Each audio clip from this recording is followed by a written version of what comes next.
Well, two of Australia's biggest banks, Westpac and the ANZ, are refunding more than $21 million to thousands of credit card customers. So, how can you find out if you're entitled to a refund? Jo Ucukalo from the website Handle My Complaint joins us now. Jo, good morning to you. Good morning. It's a lot of money. Why are Westpac and ANZ refunding? Yeah, absolutely. It's a lot of money. The regulators have found errors with the credit card practices of both banks.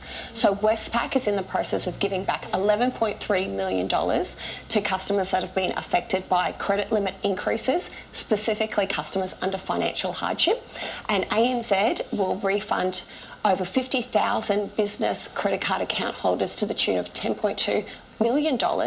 And this error involves disclosure of interest rates, interest-free periods, overseas fees on transactions, and annual fees. So this dates back to 2009, some of these errors. So I'm expecting this to affect a lot of customers. How would they know whether they're due for a refund or entitled to a refund? Yes, so Westpac has already refunded the amount to the 3,400 customers affected, and it's generally financial hardship customers.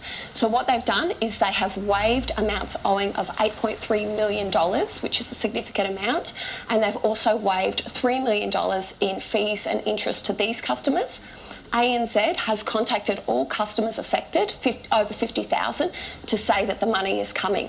If they're existing customers, the amount will be credited back to their account, and if they're no longer customers, they'll receive bank cheques. So if there's any confusion, if they haven't been notified and they think they're affected, should customers get in contact with their bank? Yeah, absolutely. So with the Westpac issue, they do have 4 different brands that are affected: Bank of SA, Bank of Melbourne, St George, and obviously Westpac. So contact your respective banks, and if you are an ANZ customer, obviously contact the ANZ to discuss things further. All right, good advice. Thanks, Jo.